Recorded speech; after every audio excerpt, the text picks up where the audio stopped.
everyone, and thank you for having me first of all. Yes, let's go back there. So as you can see here from the title, co-design, collocated, and playful interactions, I'll mostly speak about collocated interactions for you and playful interactions. But I have a couple of slides on co-design because I think that we just had a very nice discussion with Frederick during his Viva, and we've been working on similar topics, but we've had complementary approaches, like different approaches, and hopefully some of it comes through the approach that I've applied in my work on the co-design aspect and how that has been applied to both collocated and playful interactions. So let's start. Okay, so first I'll talk about mobile collocated interactions. So this is the context that we've been thinking about. So you're together with friends, you go to a pub, you go to a cafe, you might want to start sharing photos, and of course that can now be done online. You can put things on Twitter, you can put things on Facebook.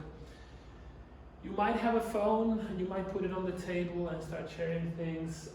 You might also, depending on how close you are with your friends, you might actually pass the phone and let people sort of look through the photos. But then we thought, what would happen if instead of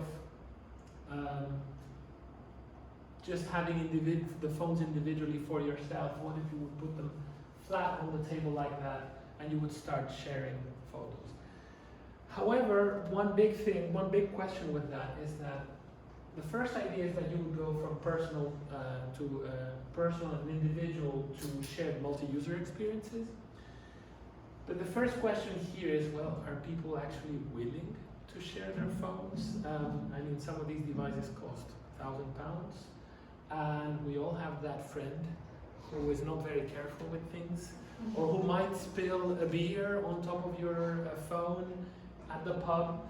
So the first question is, well, are people really willing to share to share their personal devices and engage in these interactions? So this is the main question that has been running through the work that we've been doing. So as I mentioned a little bit about the co-design approach, so there's two slides. This is the first one where I talk a little bit about the co-design approach. So what we've been doing is that instead of looking at technology and the possibilities that technology give us and whatever the new gadget allows us to do, the main driver for this has been an interest in how everyday people can become active participants in the design of these novel technologies. So rather than picking the technology and finding the use cases, that's sort of the engineering way, the first question for us is, well, do people want this in the first place? Does it make sense to them? Does it complicate things? Does it support things? Does it make things easier? So we don't start from that assumption, and we try different methods. So in this case, we applied cultural probes, we did co-design workshops, and then prototype evaluations. And I'm going to walk you very quickly through these 3 different methods that we've used in the context of this project. But as I said, we've used I had 2 slides on co-design aspects, so this is the second one. So another thing that I've been doing in my work, also during my PhD, I've been trying to, in the context of understanding how to support these tasks, usually in HCI or when we're working with technology, we would involve end users at the beginning and at the end of a process, gather requirements at the beginning, define use cases, and then evaluate our prototypes. What we've been trying to do, and what I've been trying to do since my PhD, is to try to involve end users also in co-designing some of these interactions with us. So yes, we gather requirements, we try to understand the tasks that we're trying to provide support for, but we also involve everyday people and everyday users into co-designing some of these interactions with us. So in that context, we've created this dialogue labs where the idea here is to facilitate participation through a series of events that are intended to inspire the participants and scaffold collaborative ideation. So what we do here is that you've all been part of half a day or full day workshops, where different stakeholders are invited. And at the end of the day, you might have a big pile of sticky notes, post-its, and documents, and you don't really know what's going to happen afterwards, so there's no real follow-up on how to use some of those ideas. So what we've created with these dialogue labs is that within 2 hours, we invite participants, they co-design with us, but there's also an aspect of the ideas are documented and there's already some sort of prioritization that's done. So co-design participants already vote on what they see as the potential ideas that should be developed further. So if we are sort of co-designing, it wouldn't just be up to me, the organizer, to decide, I think that that's the best idea or that's the best idea, but we all get to equally vote on what the best idea is. So this is a little bit the approach that I've been taking also in this work on collocated interactions. So, are you all familiar with cultural probes? Yes, yes, yes. Okay, so then I can go very quickly through this. So the first thing we did at the very beginning, before, so this was in, trying to remember the year now, 2008. We didn't have a mobile collocated interactions project in place. We were just looking, actually it was a project Nokia wanted to do, this was done in Nokia Research, they wanted to do something connected to mixed reality, a mixed reality diary. So we just very openly started to look for different uses of technology, what people might be doing with mixed reality, but just technology in general. So we had this disposable camera, well, we had the camera phone, but also we had this diary, and you see there the participants. So we did this mostly with Finnish and international students, and they worked on these probe packages for 1 week. And in the end, we identified a few areas that we, again, where technology could support the tasks and the things that people do in their daily lives. So we collected about 1,300 pictures. And this is one of these pictures that they sent us. So it's a bit dark, but I'm going to walk you through this. So this picture was from, there were about 15 pictures before this one, about 10 after this one. And here this participant, well, basically the participant took the picture. These are 3 friends. And this long sequence, they were showing us after going to university, after class, they decided, hey, why don't we hang out at my place, or the place of the person who took the picture. And in these sort of 15 pictures before, what they were showing was that they got together and they started cooking together, so there was a whole process of cooking. Then they ate together at the table. Then we got to this picture, so you see there's still some bottles on the table, and there are some cups. And they said, hey, how about we now start watching funny YouTube videos together. So they started to share YouTube videos. This guy was also playing for a while, so gaming and watching YouTube videos. And whenever these guys would find something interesting, then this guy would take this laptop, turn it around, and show him and have a laugh together. This guy would do the same with the bulky monitor. So then we said, okay, that's not very convenient. So how if we would switch these devices for a mobile phone and put it flat on the table, and then this guy, they could show each other what they're browsing or what they're looking at. But also ultimately, you could sort of augment this whole table by putting an array of mobile phones flat on the table. So out of the 1,300 pictures, this was the one that basically we did like 5 years of research based on this idea.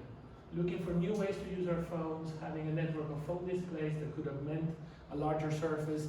Now this example was about a table, but it could have been a wall, it could have been pretty much anything. And so we started to think about a network of personal devices to support social and spatial interactions between collocated users.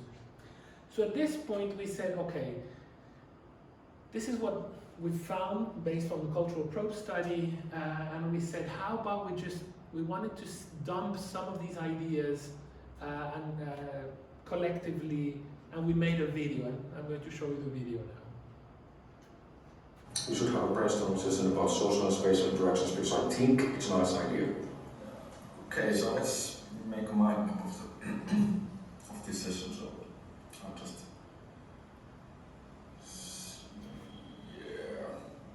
there. Okay, so social and spatial interactions. First here.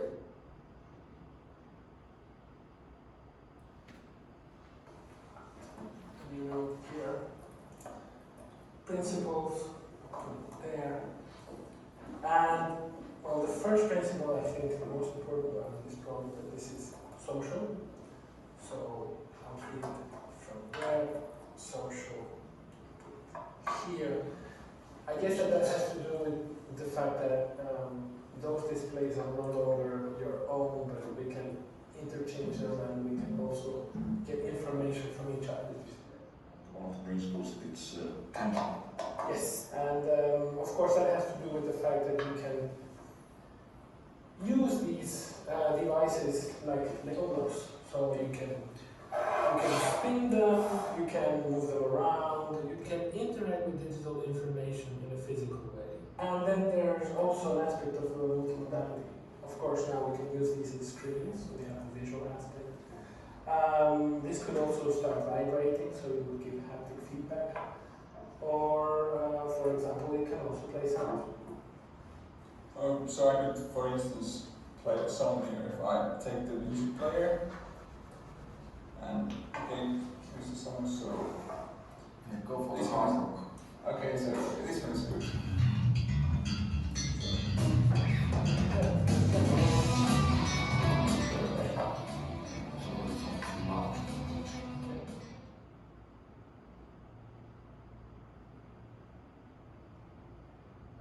I think the next is that we should start talking about very concrete interactions. So I'll create some interactions there. So multiple relations there. So let me show what I'm typing here. So press here and Okay, yeah, I see it. Yeah. Anyone you would like to invite to this meeting? Erika wants interaction design or something like this. She might be able to contribute to the interaction part at least. Okay, so let's go over. Okay, is your video on now? Yes. Are we feeding? Okay. Yeah. Okay, and there's Erika. Are you available for a very quick brainstorming meeting that we need your input? I understand why.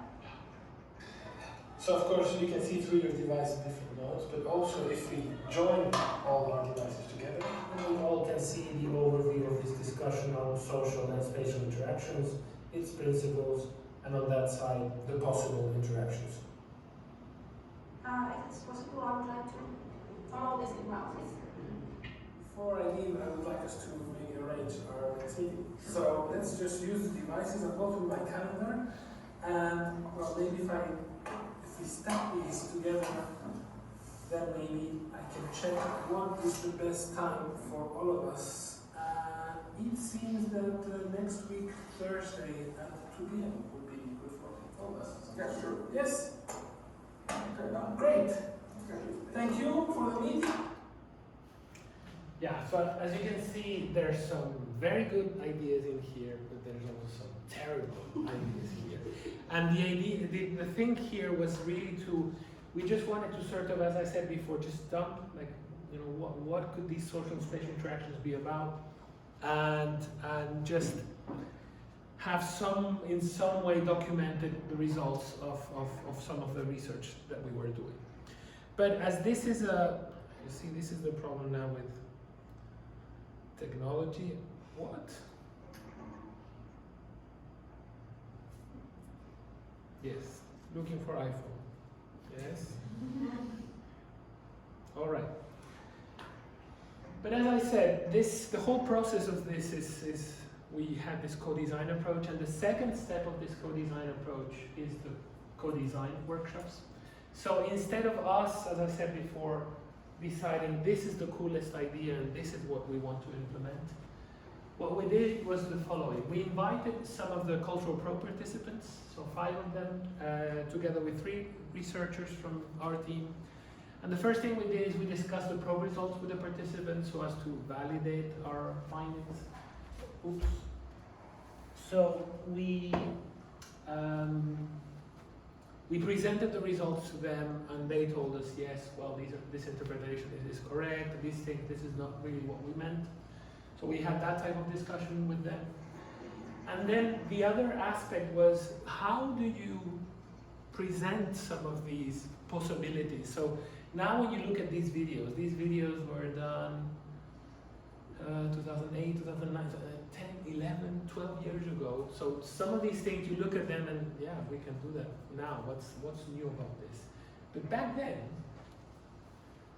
so you have to think the iPhone had just come out like 2 years before. The first iPhones didn't even have Bluetooth. These devices were some Nokia tablets that never made it into the market. So these were prototypes. So you had touch devices, you had non-touch devices, and just the idea of coordinating information across mobile devices was something that people were not doing. These were very personal devices. You could sort of transfer information and get the phones to talk to each other, but only on prototypes. So we did a very quick prototype. Are you familiar with the Simon game? You're familiar with it? Simon Says? No, not Simon Says. The Simon game. Who knows the Simon game? No? Yeah, you're too young for that. So this was late 70s, and you also don't know it? No? Maybe. Well, I'm sure you're familiar with it. I'll tell you what it is. Late 70s, early 80s. So this was a console that you would sort of put on a table. It had 4 buttons with different colors, and each color would have an associated sound. So basically, would play a sequence. So you would have the red light triangle would go and you have to press and then you have to put and the sequence would start growing and growing and going faster and faster. So you would always lose. It's a bit like Tetris. And it's called Simon? It's Simon, yes. And it had like a revival 5 years ago, so you can find it in the shops. It's quite fun and frustrating at the same time. So we said, well, what if instead of having like a central console that we have to press those buttons, what if we would distribute this? So this is what we did. So you see the 4 colors, and there's not only the phones talking to each other, but also timing. So this game only makes sense. So if you wait for too long to press, when it's your turn to press that sequence, then you also lose. So it's not just showing information, but that it will really go like, and then you press, and then going faster and faster. So they started playing. We did this in one afternoon. We got the phones to talk to each other and synchronize the movements. But for some reason, this guy was not getting the game. So he was also always missing his turn, and this is a team effort. So if he messes up, then the whole team loses. So the first time he missed his turn, and everybody was like, okay, let's try again. This is the second time. And you see that this guy is already sort of telling him, like, it's your turn, press. And he missed it again. So the third time that they started playing, it was again his turn, and this guy had enough, so he physically reached out and pressed the other guy's device. And this was really encouraging for us, because as we were discussing during your Viva, these are personal devices, and the threshold to me taking your phone and starting to look through pictures is like, no, the culturally, socially, we don't do that. But with this guy, in the context of gaming, or this interaction, he said, okay, I'll give him a hand, and I'll press his device. So this whole idea of territoriality, so this is my space, my space, my space, that guy managed to break it in the context of this game. So we said, okay, there is hope for these types of interactions. So what? Yes. How did he react to the other guy saying that? Well, the guy thanked him. Okay. which he could have reacted in any way, like no, hands off, like go away. He thanked him and then he ultimately got it. But you could have any Yeah. range of human emotions and reactions to touching a personal device. So yes, it's a very relevant question. So then what we did is that why we did this demonstrator was because at the time it was very difficult to, so for example, how many of you have tried Google Glass? 1, 2, 3, so half of you. For those of you who haven't tried Google Glass, it's quite difficult to explain what the interaction is like, what the experience is like. So if I would describe that, imagine a sort of floating screen up here, roughly 2 meters away, and that you're sort of looking up.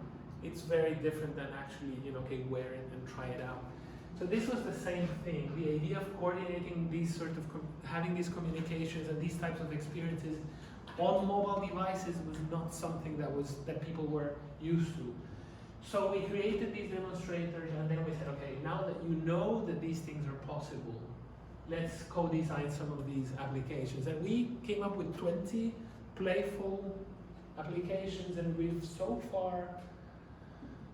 done 6 of them. And I'm going to show you a few of those. But just to finish off the process of the co-design approach, the third step is the more traditional prototype evaluations that you're familiar with. And the idea here is to complete a full iteration of the development of the platform, also to inform the overall design behind the platform itself, but also to find potential improvements for each potential prototype. So those are the 3 main stages of this social space interactions platform. So now I'm going to show you a few prototypes. So this is the first one. It's called Mind Map. And what we try to do here is we try to get a group of 3 persons to collaborate around the table and to create a mind map digitally. So you can see here that people could work individually on notes, but also relevant for you, Frederick, is that you see this is an overview device. So basically some teams, and this is why I asked whether anybody had freely given away or offered their device for the whole team, was because in this study some groups decided to work all 3 independently, but they could also sort of just take one device and put it up and sort of have it as an overview for everyone while all the actions were happening here. So this is overview mode, and this is where the actual mind map is happening, and you would see the updates of what is happening in these 2 devices. So we allow people to sort of, by pinching the devices together, we allow them to sort of create this idea of a continuous space. So you could pinch them in any orientation, as you can see here in this image. And one thing why we thought about this pinching, and this is also something that I forgot to discuss with you, is because we're both familiar with stitching, right? But the thing with stitching is that, so Ken Hinckley created stitching, and the idea is that was to connect, for example, a larger device to a smaller device by creating a stitch, basically, between the 2 devices, right? The thing with pinching, what we were trying to do is, on one hand, there was a very practical problem, which is if you do stitching here, and you touch the bezel or the edge of the phone, then the phone physically moves away. So what we're trying to do with this is to sort of hold the 2 devices together and to semantically say we want to sort of bring these 2 together. And so this is why we created the pinching. But otherwise, it's basically a stitching that happens instead of first one device and then another. You basically indicate in the 2 separate devices simultaneously the intention of pinch these, pinch these. And the other thing is sort of the orientation aspect. So it's more of a semantic change than it's a type of stitching basically, yes. All right, so this was the first case. that we try to do. But there's one thing that we weren't doing. So here we created the illusion of a continuous space. But if I was to sort of physically take this device and move it to the left, the system would still think that the devices are connected. So there was no spatial tracking, no cameras. Just by the pinching, we were just creating this illusion of a continuous interaction space. So we decided that, hey, we need to try an approach that would allow us to actually track where the devices are. So we did this work on position tracking. And yes. Okay. So we wanted to have a solution that was built into the devices. So we did a combination of inertial and infrared tracking. So what you see here is that you have 3 devices, and this device is reading the situation correctly. So this device says, hey, device number 1 is there, and device number 2 is there. So this one was working fine. But when you look at this device says, yeah, device 3 is right there, and device 2 is so close to me that it's actually sort of pinched together, but in this orientation. So it got the orientation right, but it didn't quite get the distance right. It was very difficult to sort of get these devices or this tracking to work properly. So the sort of interactions that we wanted to support were continuous tracking, but also connecting the devices. So this was our first attempt. We spent like a year just to get this thing embedded into the phones, and it didn't quite work. But in the end, we took another approach. So at Nokia, what they were working on, they had one technology which was called find and do. And the idea was the following: you would have an antenna and that would track within 70 meters the position of tags. So every device or for example, you would leave a tag inside your car, and the idea is that you forgot where you parked your car, you go into the parking lot, you turn on this app, and it would tell you, well, your car is roughly in that direction, some 35 meters away, so start walking. So that was the use case. So we said, how about instead of 70 meters, you reduce that to 70 centimeters. This is the sort of scale that we need. And we managed to sort of get the position tracking to work within the phones by adding an extra antenna. So this is radio tracking technology. And again, it tells you roughly where the other devices are, but within a smaller distance. What we couldn't quite sort out with this technology was still the pinching. So we still required on the pinching, because the bezels added so much, there was such a big space between that the bezels added, that we couldn't accurately connect them. So we said, okay, we do a combination of pinching with the radio tracking technology. But basically we connected 16 devices, and we could quite accurately, so if you all had that device, I could quite accurately just flick to 16 different people, and you could be arranged like that. Now there's 4 people within this range, and it was quite accurately working. Then of course that opens up a whole line of research that, well, at least I haven't seen, which would be what happens if you have people further back. So you can start doing things like tilting and how fast you're flicking, or for how long, or how much pressure you're applying, whether I'm sort of throwing it to you, or to you, or to you, and other type of gestures like that. So we implemented a photo sharing application, and the idea here was that, again, we had the technology, but my main interest, my starting point, was to support photo sharing. And so I want to ask you now, please put your hand up, how many of you print digital photos onto physical paper? Please put your hand up. 1, 2, 2.5. Okay, 3. Half of you, yes. this is roughly what we see, between a third and 2/3 occasionally do something like that. But in the old days, you only had physical photos, stacks of photos. And what would happen is that you would get together, for example, with your family, and now you might do something like that with family or friends by hooking up a camera or a phone to a TV or a projector or something like that. But back then, you would get together with the family and you would say, hey, I did my trip to Asia, so I'm going to start passing the photos around. And there was a lot of very rich social interactions that were happening in that context.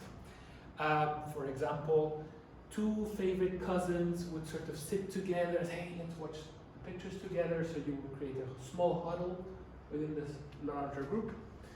It might be that grandma was sitting somewhere there and she would sort of take more time. So people here would start saying, hey, grandma, please, start passing the photos because we also want to see them. So there were all these sort of rich interactions that were happening in the context of collocated interactions. And now these are somehow lost. So what happens now? What do? We put pictures on Facebook, or on Flickr, or on Instagram. And what are we waiting for? We're waiting for a like. But there's quite a bit of research that, well, we don't really know what a like is. A like might be, I really like this, or I like this, please share more, or I've seen it, please leave me alone. And these are all possible meanings to a like. So what I wanted to do with this work was to, okay, let's try to bring the best of both worlds. So what is the best of both worlds, for example? We have several screens, so if I want to show you the same picture at the same time, then I can, for example, just, at one point I'm going to double click, or someone's going to double click, or we do a long press, and what happens is that all the pictures are shown in all the devices. So that's an advantage of digital devices. You can distribute the image to everyone. And why would you do that? Because if I'm the presenter, I'm talking about the cat, and the cat goes away, and I'm talking about the church, but this person is on picture 1, and they want to ask something about the picture, then I need to be able to coordinate presentation with sharing of photos. Then again, you can go to sort of the thing that we would do today, which is to create a larger screen by connecting all these devices together. And we ask people to test this application by bringing their own photos and supporting photo sharing. And this was the first one where we embedded spatial tracking, which is not an evident thing. I'm actually surprised that you picked it up in the taxonomy, because it's not the thing that people pick up from this. They pick up, oh cool, you can sort of throw pictures around, so good job. Okay, but then we said, we've done all these studies, and we've done these studies mostly in controlled environments, and we wanted to go, not necessarily all the way to the wild, but we tried to create a situation in a pub where people would take photos. So this is a game, a competitive game, 3 teams of 3. You would take pictures, and you would start annotating these pictures and flicking them onto public displays. And the idea is that then people would vote publicly for the best panels that were created within a session or within a given time frame. And we tested this in a pub in Finland, in Tampere, on a Friday and Saturday night, so it was quite busy, and also during one of these sort of social events. And we, as we discussed as well, we lost all sort of control over what was happening. It was an indoor space, but when you bring these sort of situations where, I could walk up to any stranger and take a picture and annotate it and flick it onto a public display. So all these discussions about privacy that we had, combined with a bar Friday, Saturday night, and alcohol. Yeah, we learned the hard way that okay, maybe this is not. We should think a little bit more how we're doing these sort of in the wild studies. But we learned a lot. So that was Moby Comics. And then we also discussed briefly about this, which is how do you set up these interactions? So my colleague Tero Jokela, also from Nokia, he's been looking just at the instance of setting up these groups. And I say just because it's a huge problem that's not solved. If we want to provide this sort of ad hocness of interaction, then these are the things that you should just be able to, let's say you all had your phone on the table, and I would say, okay, let's connect these devices together. I would just touch your devices and arrange you in a certain order, and we would start interacting with these phones. But this is a huge unsolved problem. There's different approaches to it, but this is not an ideal solution, and these phones also don't have the position tracking, so that's why you sort of connect them in a certain order. If you would add the position tracking, then it's the system. If you would create sort of gaming situations where you take turns, then the system could automatically define that for you. But this was easy groups. And this is one, are you familiar with this one? I think the name rings a bell. Yes, I know, now that I see the screen, yes I do. Because this one combines partly the work on curation that you did with the work on cross-device interactions. So this one doesn't have position tracking, but it has the aspect of curating your own personal collections of sources of inspiration, and you would recognize the participants, right? This was done in Denmark. In this case, what we wanted to do was so this was done by Martin Borsron. So he visited me as an intern in Denmark, and basically what he wanted to study was, he basically challenged, there's this whole assumption in the work that I've presented so far of having devices flat on the table, right? And basically what participants, but also other researchers have said, yeah, but this is not how you hold the device. You sit down and you sort of keep it on your lap, and it's sort of you face it towards yourself. You very rarely put it on the table and start interacting on the table. So we said, okay, fine, let's break that assumption. And everybody, now this is a demo video, but everybody had their own device, you can see in their hand, and they were doing sort of joint gestures to connect and disconnect, but otherwise they were private, using them privately. And when they saw this interaction, they tried during a study, one of the things that a few participants said was like, you know what would be nice? If you would put them flat on the table and you would create a larger screen. Which, it doesn't mean, the conclusion that we draw from that is not that, okay, yeah, it should be flat on the table. The conclusion that we draw is that at different times, you should have it flat to share and then take it into your hands for more private interaction. So it's not one or the other, but it's a system that provides so much flexibility that it allows you to use it as naturally as you would use it right now. So that was co-curator. All right.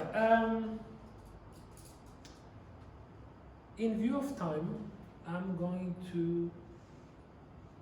Oh, this is a new device. So okay, here. Yeah, I'm going to jump to this.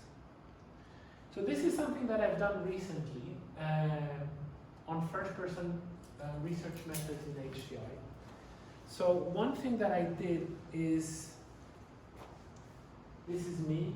I used to be a professional football referee a long time ago, some 30 kilos ago. And so one thing that I've done recently is that now you see that I have a phone, but for different reasons, over the last 20 years, I haven't had a phone for 10 years in total. I haven't had a mobile phone. And this has been really a sort of personal thing. It's connected to stress, managing stress. And in the context of this picture, being on the brink of burnout, I had 4 different jobs. So this was a sort of a very personal way to explore whether getting rid of mobile phone would improve my quality of life. So for example, in Denmark, you remember that I was moving around with a tablet, Yes. an iPad mini, but I didn't have a phone. In the Netherlands, when I was doing my PhD for 6 years, also no phone. And just last year, I did the 10th year, so I of not having a phone. So this is a new phone right now. And again, the idea was to sort of explore these aspects. So I did an autoethnography with my experiences. Now this was 9 years, it should be updated to 10. But it has this whole aspect of also using autoethnography as a method within HCI. So it's not, if you guys think of HCI and coming up with a sample of 1 and sort of generalizing from a sample of 1. So you can imagine how difficult this was to get accepted. I published it at this 2 years ago, but it went through Kai and this and Kai, and then it got accepted. But it's a nice way of sort of looking also at other ways of doing research within the paradigm of HCI. All right, and now the final topic is on playfulness, playful experiences. So this is also some work that I've been doing. Are you familiar with this painting? Any of you? Okay, I'm going to tell you what it is at the end of the slide. But this relates to play and games. So basically, these are all depictions of different play elements, but also games. And some of these still exist, some of these have disappeared. So this is connected to, first of all, to play, and play being deeply rooted in human culture. This is according to Housing that. But Roger Caillois and Gonzalo Frasca have made this distinction between play and games. And so paideia is the joy that's often present in children's freeform play, as you can see in some of these games situations. Ludus is this more formal play with rules that define a winner and a loser.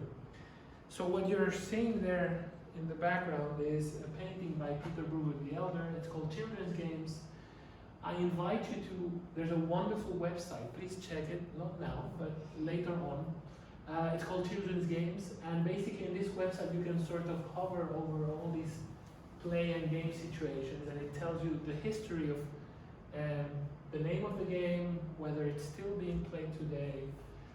Some of them are play situations, other are game situations. It's really a wonderful painting. So what we started to do was we started to think about playfulness as a state of mind rather than an action. So within this work we define playfulness as a mindset whereby people approach everyday activities with a frivolous, purposeless and frisky attitude. So this work was started when I was in Nokia as well. And it's for these situations when in the fall you might be walking on the street and you find a pile of dry leaves, as you see in the back. And you get this urge to either kick the pile or jump between piles of leaves. There's no real purpose for that. There's also no consequences unless the person who's sort of raking the leaves is next to you and you're being mean to them. But there's something about us as human beings where we might be shoveling snow in the morning, especially in Finland, and then suddenly with your partner, and then suddenly you throw snow in someone else's face, and then that starts a snow fight. So there's all these things that we do that don't have a real purpose. So we started to think about, we're thinking about products that increase our productivity and that the usability is working really well. But how about if we would think of playful devices that sort of encourage a more playful attitude? So we began work on playful experiences. And these are realized when people look at the world in a perspective that's similar to that of paideia or play. So we thought that this is an important, but it's an often neglected design quality. And we did this work on playful experiences, where we started to look at the role of playfulness in creating a delightful user experience. So there was this pleasure framework by Costello and Edmonds, 2007, and it was connected to evaluating playful interfaces and interactive artworks. And my colleagues expanded this framework to 22 categories, covering pleasurable and game experiences, emotions, elements of play, and the reasons why people play. So as a result of that, this was based on studies on video games and everyday gadget use. So at the time, they looked at people playing The Sims and Grand Theft Auto 4 and Spore, and they interviewed these players, again, video game players. They asked them what sort of experiences are they getting out of playing these games. And they did the same thing with everyday gadget use, which at the time would have been MP3 players, sports trackers, and things like that. So very different to what the sort of things that we would have these days. But this is the whole Plex framework, and consists of 22 categories of playfulness. And so what we've done is two types of work. One is playful experiences for design, where we've done workshops designing for playfulness beyond video games. I've also designed the Plex cards, which were used to communicate the categories of the framework. They're available in several languages, and you can download them there for free. We also did design patterns with consequences pairs describing the occurrence of a given pattern in interaction design. And we published an overview of the design work at DPPI in 2011. But very briefly, this is what the Plex cards look like. So in the top half, this is for one category called captivation, and the top half, we have black and white pictures showing human emotion in an abstract way to help focus on the emotion.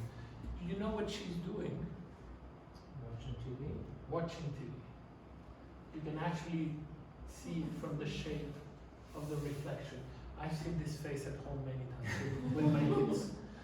And in the bottom half, we wanted to offer more concrete activities. This is extremely difficult to design for if you want to create a universal idea of a playful experience. So for example, there is one category, it's called humor. And we used to have a picture down here of a banana peel and a person about to step on it, something like this classic slapstick comedy. But the problem was that whenever I would ask this, in Finland for example, who thinks this is funny, nobody would put their hand up. And I would ask why? Because that's dangerous. And the person will get hurt. Whereas you show that same picture in the States or in Chile where I'm from and say, yeah, that's a classic slapstick comedy, and you start laughing. So it's very difficult to create design cards that will communicate human emotions and experiences in a universal way. And then the other work that we did is connected to Plex for evaluation. So we did Plex for design, but also Plex for evaluation. So here what we did is that we had 3 interrelated studies. So there two games have been created, Snow and Veggie, for mobile devices. And we first did an expert evaluation, a heuristic evaluation of the game. So we asked people what they played the game, and they reported back some of the experiences they were having. Then we interviewed game designers from Rovio, the makers of Angry Birds. So again, they played the game and they told us the emotions that they were getting out of it with the use of the Plex cards. So we used the Plex cards to sort of, out of the 22 categories, okay, by playing this game, I felt this and this and that. And finally, we went to Kuwasama, the designers of the company who developed this game, and we interviewed the actual designers who created these games and asked them, what did you have in mind when you were creating these experiences? And based on that, we looked at how to use these Plex cards or the Plex framework in general to evaluate experiences that already exist, whether they were created with Plex in mind or not. And the final work that we did on Plex, for now at least, is the Plex questionnaire. And this took years to validate. I don't know if any of you do questionnaire validation, but in order to get this questionnaire validated, we had to run several evaluations with hundreds and hundreds of participants to get to the point where we know that if you ask these questions consistently, the questionnaire will sort of, in a valid way, evaluate experiences. And we actually presented this here in London at KaiPlay in 2015, when KaiPlay was here. All right, and that brings me to the last slide, which is, so what I presented to you was an overview of work that I've done on co-design, collocated, and playful interactions. With the co-design aspect is, again, the interest in how everyday people can become active participants in the design of interactive artifacts. With the social spatial interactions, it was this idea that you see at the back of going from personal individual use of mobile phones towards shared multi-user experiences. And with Plex, we explore the role of playfulness in creating a delightful user experience. And thanks for your attention, and I'll be happy to take some questions.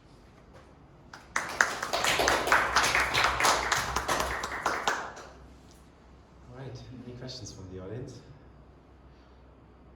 Well, I might start with, oh yeah, Frederick. Go ahead. So a bit about the first with the co-design, and you only touched a few steps about it, and I've never done co-design, actual co-design projects. What do you name the single most difficult thing to do right in co-design? There's so many challenges with co-design. Or what is really like one of the things that you absolutely have to get right? Yes. The thing with co-design, we discussed it over lunch. So one of the things with co-design, so basically it's very much connected to participatory design, and very much that originated in Nordic countries. And the thing with participatory design, with co-design, in Nordic countries, it's not very hierarchical. So basically everybody can sort of participate equally. And so one key thing that we as, and I'm sort of looking at us three now, just because I don't know very well what the rest of you are doing, but we are working in technology and interaction techniques, and we think of stuff that we could support with technology and we just go for it. With co-design, what you have to sort of be careful about is that we have we intuitively can sort of pick that out of the 100 things that we heard, that is the thing that hasn't been done, or that might sort of create a bigger impact. But it might not be the thing that the other participants actually want or need. And so for us, and I mean, I have the researcher hat now, is to sort of take a step back and sort of facilitate a session where people can equally provide their input for what they would like in there. Now it doesn't mean, because now I'm going to sort of put the researcher hat back on, of course we also know better about the feasibility of some of these ideas. I mean, if some of these ideas are on the level of, hey, let's do time travel, well, yeah, we know that, yeah, that will happen. But the thing is, so it's more of having an openness to sort of facilitate the situation, involve everyday users, not assume that because you know the technology best that they can't have a say in what they need. They are probably going to use the stuff that you're creating, so it's super important to listen to what they have to say. But as I said, I work in Finland and I live in Finland, and there you don't have to explain so much about the role and the importance and the value of co-design or participation compared to, for example, where I'm from, Chile, which would be, no, we know best and you just take what we offer. So in Denmark also I had this sort of very nice, and actually I haven't told you this, but the reason I moved to Denmark, or many reasons, but one of the reasons I moved to Denmark was because many of these co-design and participatory design approaches originated in Denmark, and if you look at the authors, they're Danish authors. So I said, okay, I know the sort of Nordic, Finnish version of co-design, let's go to the source. And yeah, it was interesting to see sort of some of the similarities and the differences there. But I don't know if I answered the question. Yeah. So there's many challenges. So I have a question about the Plex tools essentially to give to people. So two questions essentially, and one of them is about if you have seen like others picking up those kind of tools, and maybe something you noticed there that surprised you or unexpected uses or applications. Yeah. And the other one would be, has anyone picked it up and extended it? Like kind of how inviting was it for others to extend and say, well, there are other categories that were maybe missing the original one and so on. And you already did that, right? Yes, so, yes. No, those are very good questions. I'll start with the second, the latter. So with Plex, one of the things I didn't mention is that when you're creating these frameworks, I mean, it sounds like Plex would be sort of the ultimate understanding of this is playfulness. And if you want to design for playfulness, there's this and there's nothing more. And it's never like that with frameworks. So with frameworks, you need to compromise. It's a snapshot. It's a snapshot of an understanding at a given time, and it's sort of frozen in time. The Plex framework, before it became 22 categories, it went from 13 to 18 to 39, back to 22, just because we started to look at the relationship between categories. And for example, there's one category that's called exploration, and then there's another one that's called discovery. And you could claim that there's like an action-consequence relationship there, so an exploration leads to a discovery. We started to see that there were positive, negative categories as well. So this is where the framework, we said, well, if these are the categories, then there must be a positive and a negative to each of the categories. For example, cruelty. Cruelty is a category. You could say it's a negative category, but then what's the positive version of cruelty? So it's a snapshot, and we're very much open. So people who have used Plex afterwards have also suggested, okay, these were 22, we agree with them, but these 3 maybe not, and maybe add these 4. So we've seen that in follow-up work, and partly answering the first question with that. But also people have taken, for example, there's some examples of using Plex in a business context. So where they went to not only in practice, but companies, and how they use Plex for the development of their own projects. And that has been really, really interesting. It's not something that we sort of planned for. So that's a little bit what I can say about the use of Plex. Others have sort of appropriated it and done other things with it. All right. Well, thank you so much again. Thank you.